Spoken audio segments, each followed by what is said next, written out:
Hello my dear students, welcome back to the channel. और आज से हम स्टार्ट करने जा रहे हैं क्लास 11th अकाउंटेंसी का chapter 2, that is basic accounting terms. First chapter जितना इम्पोर्टेंट था उतना ही, बल्कि ये भी कह सकते हैं कि उससे ज़्यादा इम्पोर्टेंट कौन सा वाला चैप्टर है, ये वाला चैप्टर है। ठीक है ना। तो बिना टाइम वेस्ट किए स्टार्ट करते हैं। तो लाइक नहीं किया हो तो लाइक कर दो, सब्सक्राइब कर दो और बेल आइकन को प्रेस कर दो ताकि एक भी क्लास आपकी छूटने ना पाए। ठीक है, आ जाओ भाई। तो आज जो हम ये स्टार्ट करने वाले हैं चैप्टर 2, ये चैप्टर 1 जैसा इम्पोर्टेंट था वैसे ही चैप्टर 2 भी बहुत ज़्यादा इम्पोर्टेंट है अपने लिए। क्यों? क्योंकि यहाँ पर अपन बेटा क्या डिस्कस करने वाले हैं, यहाँ पे आज अपन डिस्कस करने वाले हैं बेसिक अकाउंटिंग टर्म्स। क्या डिस्कस करने वाले हैं?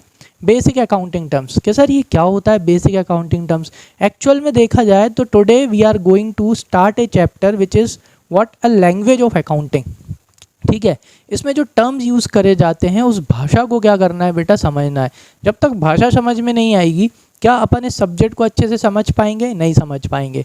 अभी तक आपने बहुत से वर्ड शायद सुने भी नहीं होंगे। बैड डेब्ट शायद नहीं सुना होगा, है कि नहीं? डेटर शायद नहीं सुना होगा, क्रेडिटर तो फिर भी आपने शायद सुन लिया होगा, है ना। और भी हैं कैपिटल एक्सपेंडिचर, रेवेन्यू एक्सपेंडिचर, है ना। तो एंटिटी हो गया। तो ऐसे बहुत सारे वर्ड्स हैं जो आपने अभी तक सुने नहीं होंगे। अब आप वो सुनने वाले हो, अब वो आप रोज़ उसमें जब आप पढ़ोगे आपके सामने आएंगे तो आपको वो समझ में नहीं आएंगे। तो वो वर्ड्स यानी एक तरह से यहाँ पे कुछ इंपॉर्टेंट टर्म्स हैं किसके, अकाउंटिंग के। इस चैप्टर में अपन वो डिस्कस करने वाले हैं जिससे कि आपको अकाउंटिंग की लैंग्वेज जो है, वो जो वर्ड्स जो यूज़ करता है अकाउंटिंग, वो आपको अच्छे से समझ में आने लगे। ठीक है, तो एक एक वर्ड अच्छे से समझना ये बहुत इंपॉर्टेंट है अपने लिए, है ना।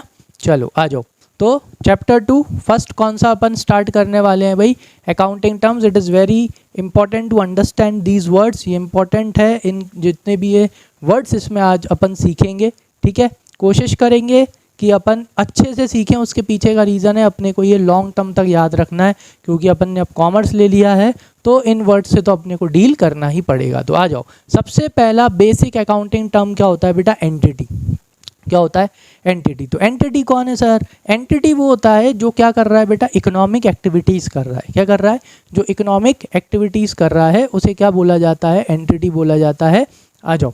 तो entity refers to an economic unit होता है which is engaged in performing economic activities. तो उसे क्या बोला जाता है बेटा? एंटिटी बोला जाता है।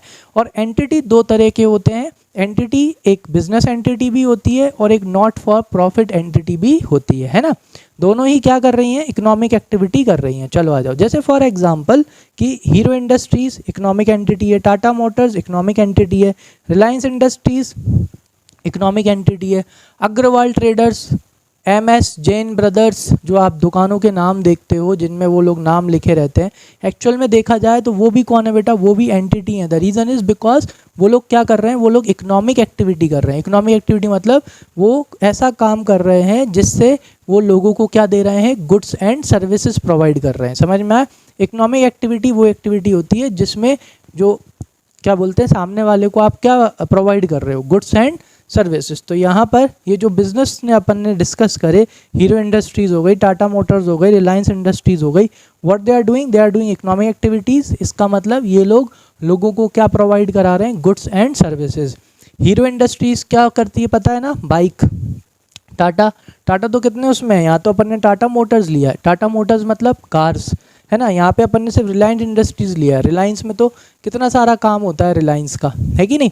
तो ये लोग क्या प्रोवाइड करते हैं? Goods and services. तो इकोनॉमिक एक्टिविटी हो गई। एन एंटिटी में बी बिजनेस एंटिटी और नॉन बिजनेस एंटिटी। तो एंटिटी कैसी हो सकती है बेटा? ये एंटिटी बिजनेस एंटिटी भी हो सकती है और नॉन बिजनेस एंटिटी भी हो सकती है। बिजनेस एंटिटी मतलब जो बिजनेस कर रहे हैं। बिजनेस क्यों करते हैं बेटा? प्रॉफिट कमाने के लिए, पैसा कमाने के लिए।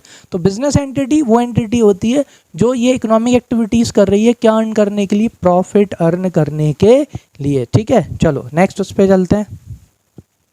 इधर देख लो क्या लिखा है। एक होती है business entity. Business entity means an enterprise which is perform to earn profit. बताया था ना मैंने।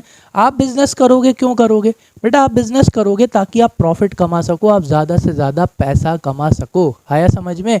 तो अर्न प्रॉफिट बाय प्रोवाइडिंग। और कैसे अर्न करोगे प्रॉफिट?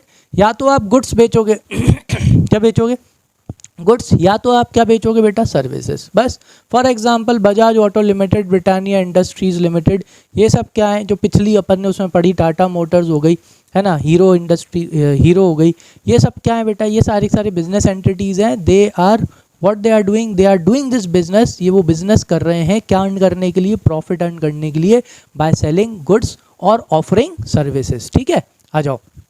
सेकंड कौन है बेटा, नॉन बिजनेस एंटिटीज होती है। नॉन बिजनेस अपोजिट कर दो, अपोजिट कर दो इसका, it is an entity which is formed not to earn the profit, या earn the profit, not to earn the profit but to provide service to its members. ठीक है, ये सिर्फ अपने जो मेंबर्स हैं जो इसके क्या हैं, मेंबर्स हैं, सिर्फ उनको क्या प्रोवाइड करने के लिए बनाई गई है, सर्विस प्रोवाइड करने के लिए बनाई गई है to the society. Such enterprises are termed as not for profit organisation. ऐसी ऑर्गेनाइजेशन प्रॉफिट कमाने के लिए नहीं बनाई जाती, ऐसी ऑर्गेनाइजेशन अपने मेंबर्स को सर्विसेज देने के लिए क्या करी जाती हैं, बनाई जाती हैं। फॉर एग्जाम्पल चैरिटेबल हॉस्पिटल्स हो गए, रिलीजियस इंस्टीट्यूशंस हो गए, क्लब्स हो गए, एक्सेट्रा, है ना। तो ये इन सब को क्यों बनाया, अच्छा क्लब शायद किसी को शायद समझ में ना आया होगा, होता क्या है बेटा, कुछ जो आपने देखा होगा आपके शहर में क्लब्स होंगे जिसमें बड़े बड़े बिजनेसमैन या छोटे छोटे बिजनेसमैन, सबका अपना अपना क्या होता है, क्लब होता है। ठीक है, और वो टाइम टू टाइम कुछ बेसिक एक्टिविटीज़ अरेंज करते रहते हैं। होगा आपके शहर में एक ना एक क्लब होगा जो डांडिया के टाइम पे, दिवाली के टाइम पे, जन्माष्टमी के टाइम पे, ऐसे टाइम पे ये क्लब्स एक्टिवेट होते हैं और कुछ ना कुछ एक्टिविटीज़ कराते हैं अपने मेंबर्स के लिए। तो ये जो क्लब इन्होंने बनाया है इसमें भी खर्चा वर्चा सब होता है, एक्टिविटी ऑर्गेनाइज कराना, क्रिकेट खेलते हैं, है कि नहीं। तो ये इन्होंने क्यों बना रखा है क्लब बेटा, पैसे कमाने के लिए नहीं बनाया, इन्होंने ये क्लब बनाया ताकि इनके जो मेंबर्स हैं उन्हें ये लोग क्या दे सकें, सर्विस दे सकें, एंटरटेनमेंट दे सकें। समझ में आ गया कि नहीं, क्लियर है। तो ये भी होते हैं नॉन बिजनेस एंटिटी बोला जाता है। अब समझ में आ गया ना बेटा, दो तरह के एंटिटीज़ होते हैं, दोनों इकोनॉमिक एक्टिविटी परफॉर्म करते हैं, लेकिन जिसमें से एक प्रॉफिट अर्न करने के लिए करता है तो that is called business entity, और एक नॉट फॉर प्रॉफिट, वो सिर्फ अपने मेंबर्स को सर्विस देने के लिए स्टैब्लिश किया जाता है, तो वो क्या होता है, नॉट फॉर प्रॉफिट होता है ना। चलो सेकंड क्या है भाई, अपनी आज बेसिक टर्म में अपन सेकंड क्या पढ़ रहे हैं, बिजनेस ट्रांजैक्शंस। तो बिजनेस ट्रांजैक्शन मैंने आपको फर्स्ट चैप्टर में भी समझाया था बेटा, व्हाट आर बिजनेस बिजनेस में क्या चलता है, बिजनेस में चलता है लेन देन, है कि नहीं। और अपन ने क्या पढ़ा था, क्या सारे के सारे बिजनेस ट्रांजैक्शंस होते हैं, नहीं होते बेटा। All the transactions are not business transaction, सिर्फ वही ट्रांजैक्शन या वही लेन देन बिजनेस ट्रांजैक्शन होते हैं which can be measured in terms of money. पहली चीज़ तो जिन्हें आप किस में मेजर कर सकते हो बेटा, मनी में मेजर कर सकते हो।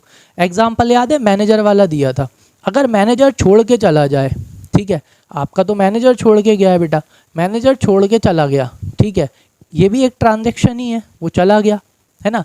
लेकिन क्या उसको आप रिकॉर्ड कर सकते हो, आप उसे रिकॉर्ड कर ही नहीं सकते।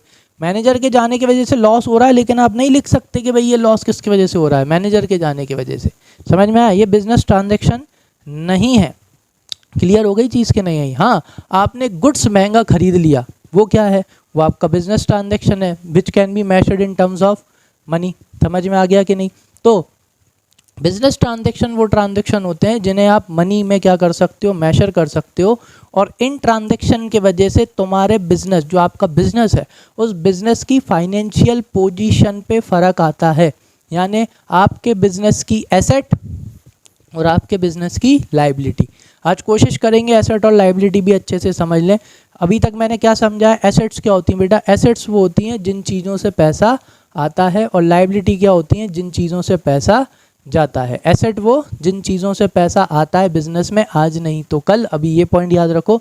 और लायबिलिटीज़ क्या होती हैं, जिन चीज़ से पैसा जाता है बिजनेस से, आज नहीं तो कल, वो आपके लिए लायबिलिटी होती हैं। और एसेट्स क्या होती हैं, एसेट्स वो होती हैं जो आपके बिजनेस को चलाने में क्या करती हैं, आपकी मदद करती हैं, जैसे कि machine, land, building, furniture, equipments, plant, ठीक है, ये सब आपकी एसेट्स होती हैं जो आपके बिजनेस को चलाने में क्या करती हैं बेटा, हेल्प करती हैं। ठीक है, ये वो प्रॉपर्टीज़ होती हैं which is owned by the business, जो बिजनेस क्या करता है, ओन करता है, जो किसकी होती हैं, बिजनेस की होती हैं। ठीक है, तो बिजनेस ट्रांजेक्शन्स वो ट्रांजेक्शन्स होते हैं बेटा जिनके वजह से आपकी किसकी वैल्यू में चेंज आता है, आपकी एसेट, लाइबिलिटी या आपकी कैपिटल की वैल्यू में चेंज आता है। तो कैपिटल क्या होता है अभी हाल नीचे पढ़ लेंगे, पहले इसे और ख़त्म करें। तो business transaction is an economic activity of the business which changes it's financial position, यानी बिजनेस ट्रांजेक्शन्स वो ट्रांजेक्शन्स होते हैं जो आपके बिजनेस की फाइनेंशियल पोजीशन में क्या ला देते हैं बेटा, चेंज ला देते हैं। सर किस तरह का चेंज? दो तरह का चेंज आता है, या तो वो आपकी फाइनेंशियल पोजीशन या फाइनेंशियल ट्रांजेक्शन की वजह से अच्छी हो जाएगी, आर्थिक स्थिति अच्छी हो जाएगी, या तो थोड़ी बुरी हो जाएगी, ठीक है। सो द बिजनेस ट्रांजेक्शन्स में change financial position in terms of change in the value of asset, liability and capital. तो अब कैपिटल क्या होता है बेटा? कैपिटल वो होता है, capital is the amount that is invested bye the owner at the time of commencement of the business. Hindi में आराम से समझते हैं। कैपिटल वो पैसा होता है जो ओनर ने लगाया है। किसने लगाया है? ओनर ने, यानी जो बिजनेस का कौन होता है? ओनर, मालिक, जिसने पैसा लगाया है बिजनेस को स्टार्ट करते टाइम। क्या करते टाइम? बिजनेस को स्टार्ट करते टाइम। तो वो क्या होता है बेटा? कैपिटल होता है। अच्छा सर, कैपिटल क्या पैसा ही होता है क्या? नहीं, कैपिटल काइंड में भी हो सकता है। काइंड में हो सकता है सर, इसका मतलब क्या है? देखो इसका मतलब क्या है, जैसे कि मान के चलो कि भाई आप ऑलरेडी आपका घर जो है वो मार्केट में है, ठीक है, और आपके घर में अच्छी खासी जगह अवेलेबल है जहाँ से आप क्या कर सकते हो? बिजनेस कर सकते हो। तो वो आपके घर का जितना भी पोर्शन आप काय में कन्वर्ट कर रहे हो, बिजनेस की बिल्डिंग में कन्वर्ट कर रहे हो, ऑफिस में कन्वर्ट कर रहे हो या शॉप में कन्वर्ट कर रहे हो, उस बिल्डिंग की भी तो कोई वैल्यूएशन होगी ना, तो वो काइंड हो गया। क्या हो गया? वो काइंड। और कुछ आप क्या लगाओगे बेटा? कैश लगाओगे। कैश लगाओगे मतलब आपको उसमें या तो स्टॉक भरना पड़ेगा, फर्नीचर लगवाना पड़ेगा, है कि नहीं? तो कैपिटल कैश में भी हो सकता है और काइंड में भी, है ना। तो capital is the amount invested bye the owner. कौन लगाता है? ओनर। और क्या बोलते हैं? प्रोपरेटर। क्या बोलते हैं? प्रोपरेटर, ठीक है। इसकी स्पेलिंग याद कर लेना, ठीक है, कंफ्यूजन होता है, आई आएगा ई आएगा, है ना, दोनों आते हैं। तो capital is the amount invested bye the owner और प्रोपरेटर इन द बिजनेस, ठीक है। तो it may be brought in the form of money. वो पैसा कैसे लगा सकता है बेटा? पैसे में भी लगा सकता है, मतलब कैश में, उसमें लगा सकता है, और क्या लगा सकता है? एसेट्स। यानी आप जो वो बिल्डिंग लगा रहे थे ना अपना बिजनेस स्टार्ट करते टाइम, वो आपकी क्या हो गई? एसेट हो गई। मान के चलो कि भाई आपके घर में कस्टमरों को बैठने के लिए आपको फर्नीचर चाहिए था, आपके घर में टेबल कुर्सी थी, आपने वो भी लगा ली। क्या है बेटा? वो एसेट है। आ गई बात समझ में कि नहीं आई? क्लियर हो गया? हाँ जी सर हो गया। चलो तो आगे चलें। तो हैविंग ए मॉनेटरी वैल्यू, और इन सब की क्या होती है बेटा? जो भी एसेट्स आप भले ही घर से लगा रहे हो, उनकी भी क्या होती है? उनकी भी कुछ ना कुछ क्या होती है? मॉनेटरी वैल्यू होती है। उन्हें भी आप पैसों में क्या कर सकते हो? मेजर कर सकते हो। आप अपने घर का पुराना फर्नीचर भी उठा के किसी को बोलोगे ना, ला मैं इसे बेच रहा हूँ, वो भी उसकी कुछ ना कुछ क्या देगा बेटा? वैल्यू देगा। तो भले ही एसेट्स लगा रहे हो तो उन एसेट्स की भी क्या होती है बेटा? मॉनेटरी वैल्यू होती है। आया समझ में? तो कैपिटल क्या होती है? कैपिटल वो होती है, कैपिटल वो पैसा होता है जो किसने लगाया है? ओनर ने लगाया है। अब एक क्वेश्चन आ रहा होगा, सर हाँ जी, लोन लेके भी तो बिजनेस स्टार्ट करते हैं। क्या लेके करते हैं बेटा? लोन लेके भी आप बिजनेस स्टार्ट करते हो। लेकिन मान के चलो आपको बिजनेस स्टार्ट करने में बेटा कितने लाख रुपए लग रहे हैं? 20 लाख रुपए लग रहे हैं, ठीक है। अपन तो खैर ज़्यादा लोन नहीं लेना चाहिए, फिर भी मान के चलो 20 लाख रुपए लग रहे हैं। अब 20 लाख में से अगर आप 15 लाख रुपए का क्या ले रहे हो? लोन ले रहे हो, और 5 लाख रुपए की कैपिटल लगा रहे हो, तो कैपिटल कितनी रहेगी बेटा? 5 लाख रहेगी। 15 लाख की लाइबिलिटी रहेगी। वो क्या है बेटा? लोन है, वो कैपिटल नहीं है। समझ में आ गया? क्लियर? कैपिटल क्या होता है? Amount invested bye the owner. तो ज़रा फटाफट मैं तुमको 3 तरह के बिजनेस के बता देता हूँ। जैसे कि सोल प्रोप्राइटरशिप होती है। कौन होती है? सोल प्रोप्राइटरशिप में ओनर होता है, या उसे और क्या बोलते हैं? प्रोपरेटर बोलते हैं, ठीक है। तो वो लगाता है पैसा। एक होती है पार्टनरशिप। पार्टनरशिप पता है ना, जिसमें 2, 3, 4 लोग मिलके साथ में बिजनेस करते हैं, उसमें पार्टनर्स होते हैं बेटा, उन्हें क्या बोलते हैं? पार्टनर्स। वो लगाते हैं कैपिटल। और जो कंपनी होती है, कौन होती है? कंपनी, बड़ी बड़ी कंपनी ना, रिलायंस, टाटा, इन कंपनी में कौन होते हैं बेटा? इन कंपनी में होते हैं शेयर होल्डर्स। यहाँ पे ये शेयर होल्डर्स कैपिटल लगाते हैं, ठीक है। आ गया समझ में? है ना। इसको लिख लेना, लिखना हो तो, या तो अपनी बुक में से जब पढ़ोगे शायद आपको वहाँ पे मिल जाएगा। आ जाओ। तो भाई बिजनेस ट्रांजैक्शन हो गया, कैपिटल हो गया। अगला कौन है बेटा? ड्राइंग्स। क्या है? ड्राइंग्स, ये वो वाली ड्राइंग नहीं है जो तुम अपनी उसमें बनाते रहते हो, ठीक है, ये वो वाली ड्राइंग्स नहीं है, ये ड्राइंग्स है। अब ये ड्राइंग्स क्या होती है सर? तो ड्राइंग्स कैपिटल के बाद आई है ना, क्यों आई है उसके पीछे का रीज़न समझो। सुनो, जो ओनर होता है, ओनर बिजनेस कर रहा है, लेकिन ओनर बिजनेस कर क्यों रहा है? ओनर बिजनेस खुद के लिए कर रहा है बेटा, खुद के लिए पैसे कमाने के लिए कर रहा है। तो उसी वजह से क्या होता है ना, ओनर को जब भी ज़रूरत पड़ती है, क्या पड़ती है? जब भी ओनर को ज़रूरत पड़ती है, कौन से यूज़ के लिए बेटा? Personal use. कौन सा यूज़? जब भी ओनर को पर्सनल यूज़ के लिए पैसों की, गुड्स की, एसेट की ज़रूरत पड़ती है ना बेटा, तो वो बिज़नेस में से क्या कर लेता है? निकाल लेता है। तो उसको क्या बोलते हैं? ड्राइंग्स बोलते हैं। समझ में आया? तो ड्राइंग्स वर्ड किसके लिए यूज़ करेंगे? जब भी ओनर पर्सनल यूज़ के लिए गुड्स निकाल लेगा। गुड्स निकाल लेगा मतलब सर, गुड्स निकाल लेगा का मतलब जैसे मान के चलो आपका एसी का बिजनेस है, आप एसी बेचते हो, टीवी बेचते हो, फ्रिज बेचते हो, रेफ्रिजरेटर बेचते हो, इलेक्ट्रॉनिक अप्लाइंसेस का आपका बिजनेस है, ठीक है। गर्मी आई तो क्या हुआ? आपने बढ़िया एसी मंगाए थे बेचने के लिए, तो आपने क्या करा? अरे यार एक काम करते हैं, एक एसी अपन कहाँ लगा देते हैं? अपने घर में लगा लेते हैं यार, बहुत गर्मी पड़ रही है। तो वो एसी, आप ओनर हो, आपने वो एसी उठा के कहाँ लगा दिया बेटा? घर में लगा दिया। उसे क्या बोलेंगे? ड्राइंग्स। वो क्या है? आपकी ड्राइंग। समझ गए? आए ना समझ में? ऐसे ही आप टीवी ले जा रहे हो घर, या आपकी ग्रॉसरी की स्टोर है, ग्रॉसरी मतलब आटा, दाल, चावल, ये सब आप बेचते हो, तो है ना, अगर आप घर लेके चले गए तो बस वो आपके लिए क्या हो जाएगा बेटा? वो आपके लिए पर्सनल यूज़ के लिए अगर आप घर ले गए तो वो आपकी क्या हो जाएगी? ड्राइंग। समझ में आ गया? तो विड्रॉल ऑफ मनी एंड और goods by the owner from the business for personal use is known as drawings. उसको क्या बोलते हैं? उसे ड्राइंग्स बोला जाता है, ठीक है। चलो आ जाओ नेक्स्ट। फिर कौन है? फोर्थ क्या है? लाइबिलिटी। अब आ गया भैया मेन काम। कौन आ गई? लाइबिलिटीज। क्या समझाया था? लाइबिलिटी के लिए सिर्फ एक ही लाइन याद रख लो। क्या याद रख लो? कि लाइबिलिटी वो होती है जिस चीज़ से पैसे जाते हैं आज नहीं तो कल। आज नहीं, आज मतलब प्रेजेंट, और कल मतलब फ्यूचर में। जैसे अभी यार अपन ने बिजनेस स्टार्ट करने के लिए 15 लाख का लोन लिया था, अभी तो पैसा आया, लेकिन मैं क्या बोल रहा हूँ, कंडीशन क्या है? लाइबिलिटी वो होती है जिस चीज़ से पैसा जाता है आज नहीं तो कल। आज भले ही लोन लेके पैसा आ रहा है, लेकिन कल लोन लौटाना पड़ेगा कि नहीं लौटाना पड़ेगा? बिल्कुल लौटाना पड़ेगा। आ गई बात समझ में कि नहीं?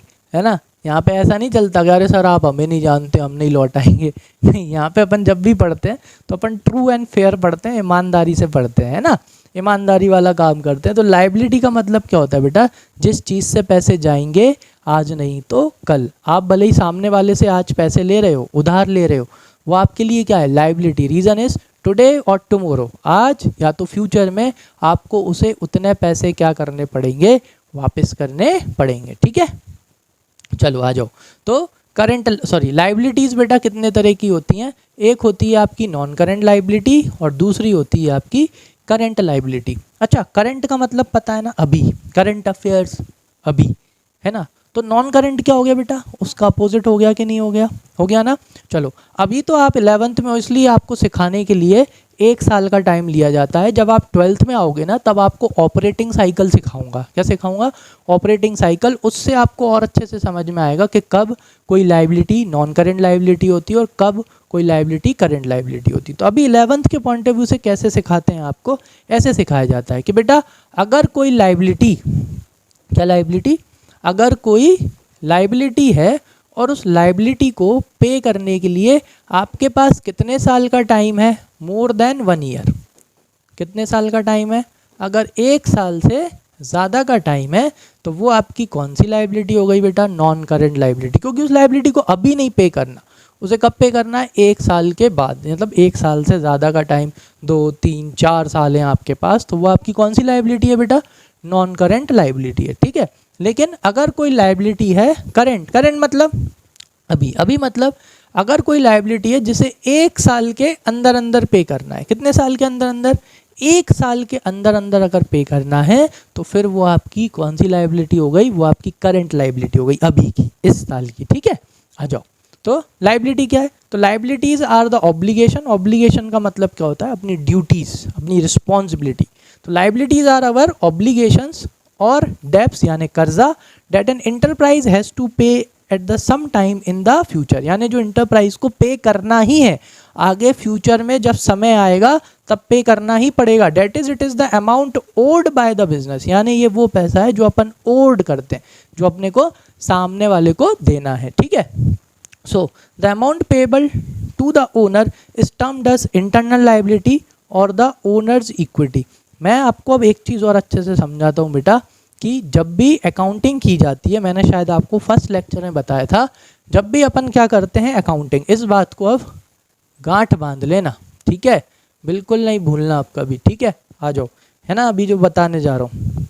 जब भी अपन अकाउंटिंग करते हैं, क्या करते हैं, जब भी अपन अकाउंटिंग करते हैं ना बेटा, तो अकाउंटिंग करते टाइम बिजनेस अलग होता है और ओनर अलग होता है, ठीक है। जब भी अपन क्या करते हैं अकाउंटिंग करते हैं तो बिजनेस अलग होता है और ओनर अलग होता है। और अपन कौन होते हैं, जब भी अपन अकाउंटिंग करेंगे तो अपन किसके पॉइंट ऑफ व्यू से सोचेंगे, बिजनेस के पॉइंट ऑफ व्यू से। किसके पॉइंट ऑफ व्यू से, बिजनेस के पॉइंट ऑफ व्यू से अपन सोचेंगे। समझ में आ गया, क्लियर है। मतलब जैसे फॉर एग्जांपल, भले ही अपन ने बिजनेस खोला है, किसने बिजनेस खोला है, अपन ने ही बिजनेस खोला है, ठीक है।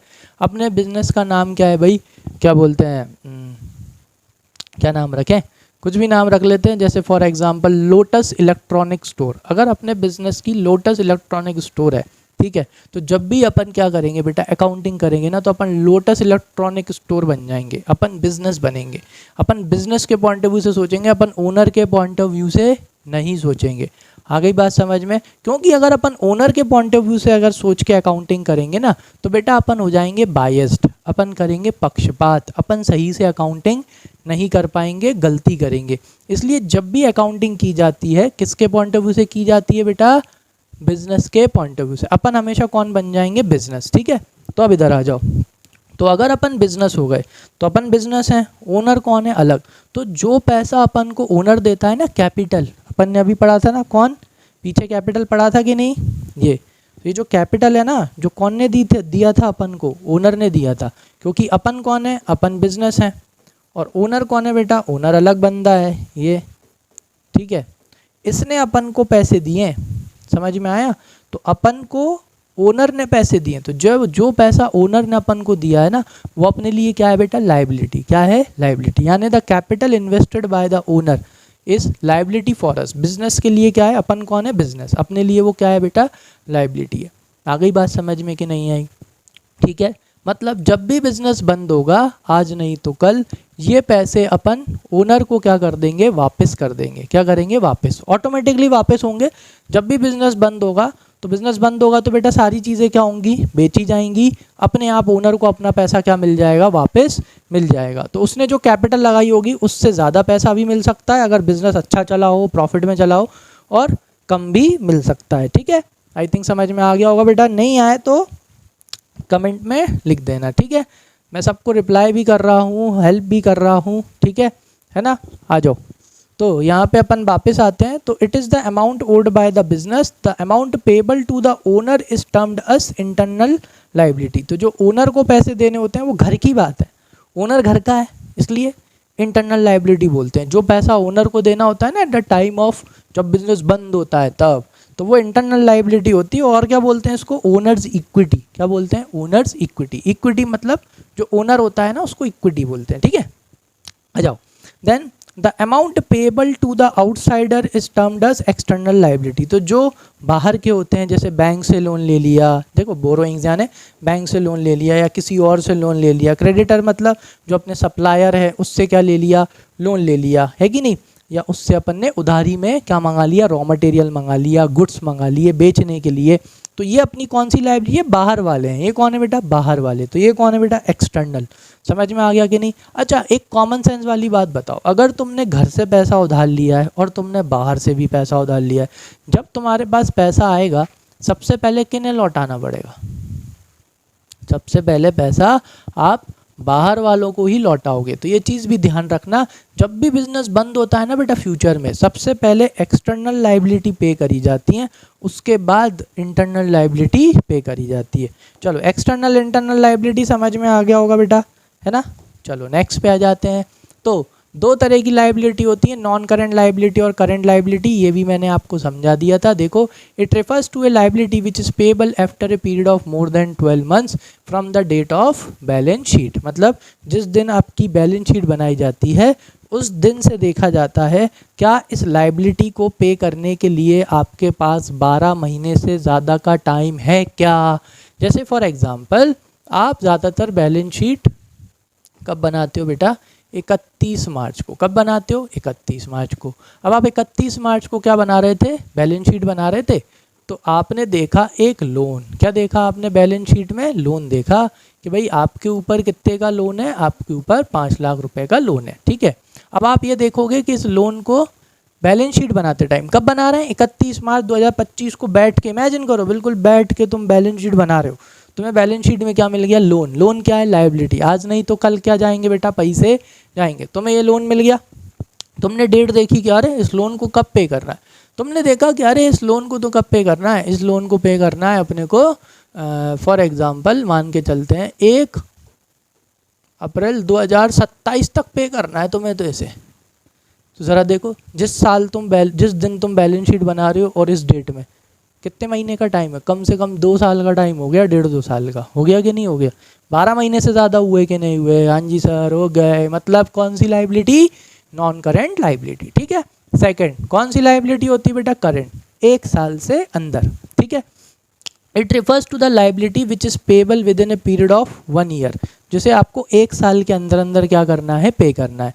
और ये भी कैसे पता चलेगा, जिस दिन बैलेंस शीट बनाओगे, क्या बनाओगे, जिस दिन बैलेंस शीट बनाओगे, अगर उस दिन तुमको एक और चलो लोन मिल गया, एक और लोन दिख गया, वो लोन अब कितने का बचा है, मान के चलो भाई 1 लाख रुपए का लोन है वो, ठीक है ना। और इस लोन की तुमने डेट देखी, 31 मार्च 2025 को बना रहे हो, है ना, उसकी डेट निकल के आ गई भाई 1 जुलाई 2025 को पे करना है। लो तेरा काउंट करो, अप्रैल मई जून, लो आ गई जुलाई, कितने महीने में, 4 या 5 महीने में ही पे करना है। तो 12 महीने से कम पे करना है, मतलब ये वाला जो लाइबिलिटी है आपकी, ये कौन सी लाइबिलिटी है, करंट लाइबिलिटी, है ना।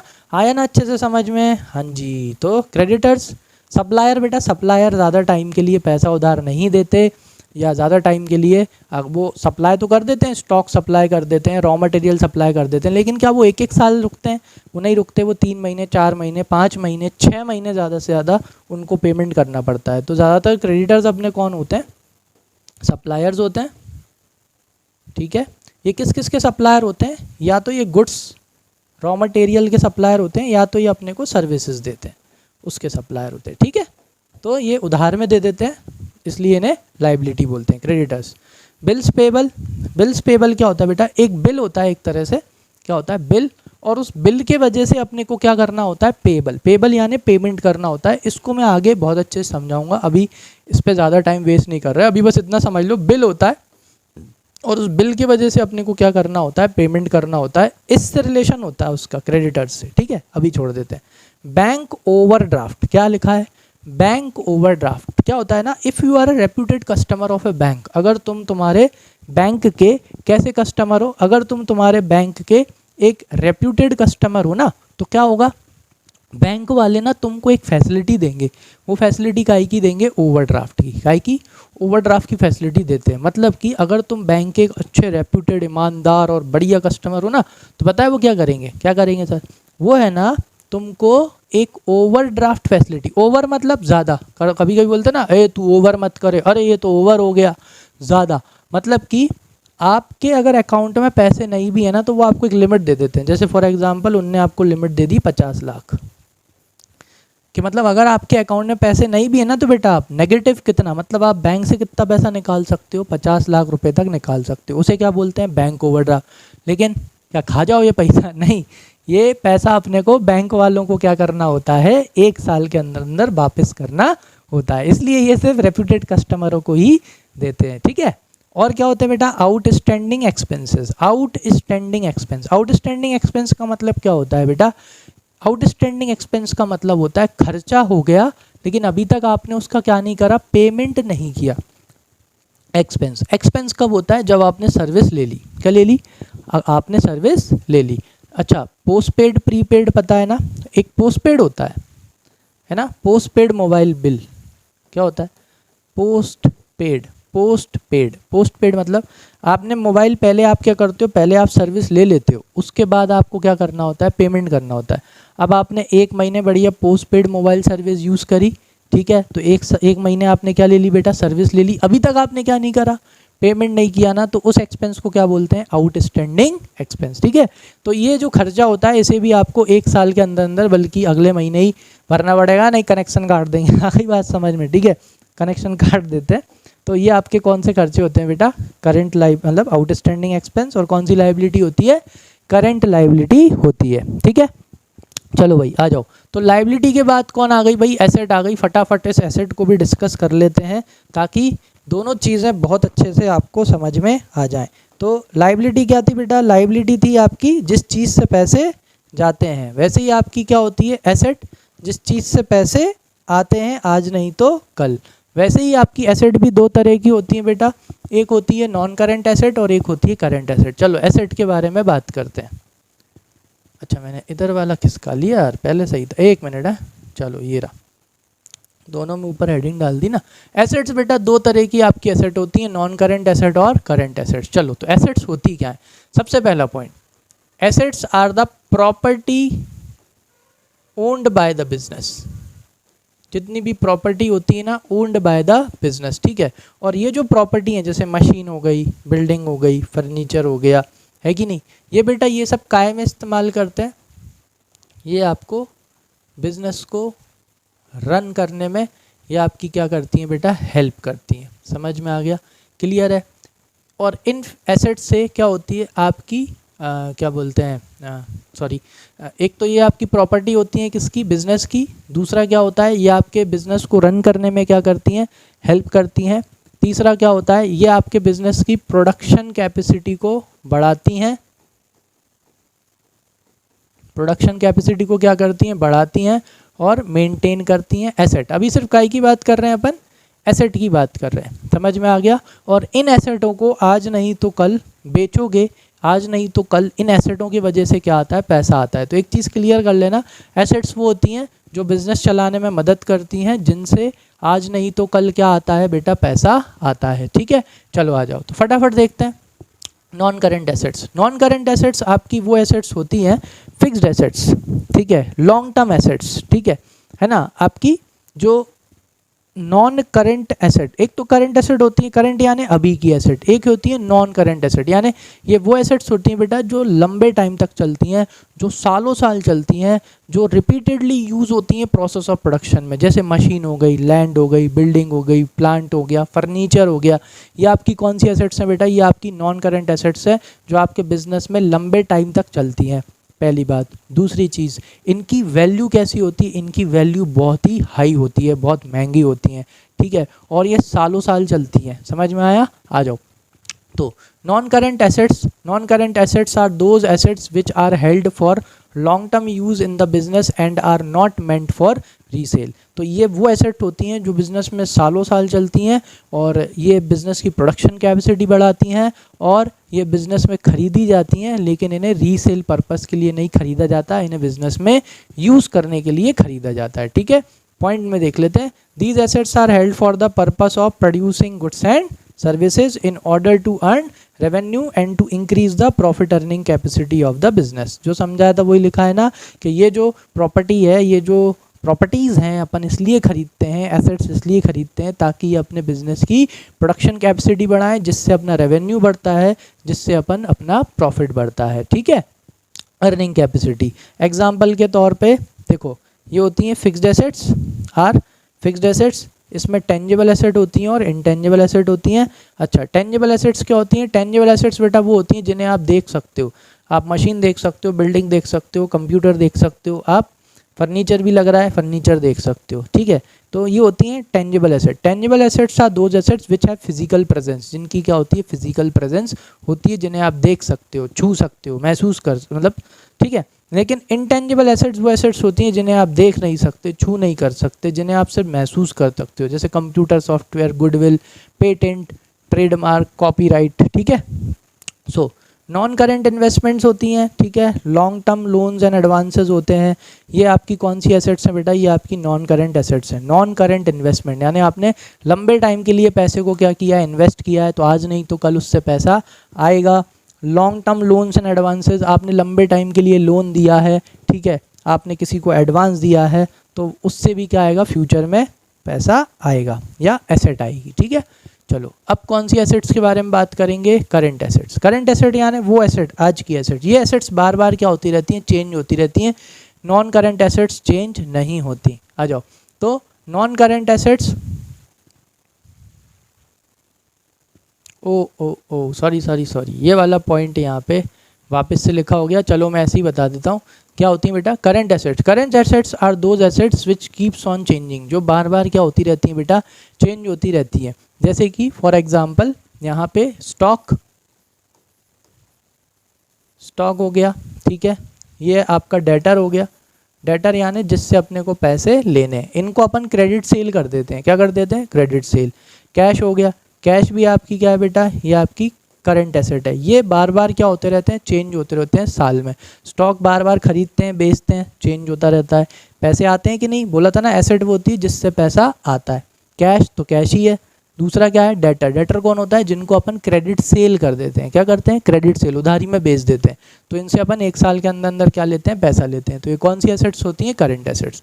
तो current assets are those assets which are held by the business with the purpose of converting them into cash within the 1 year. तो करंट एसेट्स वो एसेट होती हैं जो कि बिजनेस ने हेल्ड करके रखी हैं, अपने पास रखी हैं, जैसे स्टॉक, ताकि उसे एक साल के अंदर अंदर काय में कन्वर्ट करा जा सके, उसे एक साल के अंदर अंदर कैश में कन्वर्ट किया जा सके, ठीक है। For example sale of goods decrease the stock and increase the cash. कि अगर आप भैया स्टॉक बेचोगे तो क्या होगा, स्टॉक बेचोगे तो स्टॉक क्या हो जाएगा, स्टॉक तो कम हो जाएगा, लेकिन क्या बढ़ेगा, कैश अपना बढ़ जाएगा, है ना। So in this way goods are converted into cash. तो इस तरह से जो गुड्स होते हैं उन्हें एक साल के अंदर अंदर काय में कन्वर्ट कर लेते हैं, कैश में कन्वर्ट कर लेते हैं, ठीक है। आई होप यहाँ तक अच्छे से समझ में आ गया होगा। अभी इतना ही रखते हैं, ठीक है। फिक्स्ड एसेट्स के बारे में और डिटेल में अपन कब डिस्कस करेंगे, नेक्स्ट क्लास में थोड़ा सा और समझा के चला जाता हूँ। फिक्स्ड एसेट्स जो बिजनेस में कैसी रहती हैं, फिक्स्ड रहती हैं, जो बार बार चेंज नहीं होती, ठीक है। इसको अपन कब डिस्कस करेंगे बेटा, नेक्स्ट पार्ट में डिस्कस करेंगे। तो आज के लिए इतना काफ़ी है। जितना समझाया है अपनी बुक में से पढ़ के देख लेना। जो चीज़ समझ में नहीं आए वो कमेंट सेक्शन में मेंशन कर देना, ठीक है। तो अभी तक लाइक नहीं किया हो, लाइक कर दो, सब्सक्राइब कर दो, बेल आइकन को प्रेस कर दो और अपने फ्रेंड्स के साथ में शेयर कर दो। मिलते हैं पार्ट 2 में। Thank you.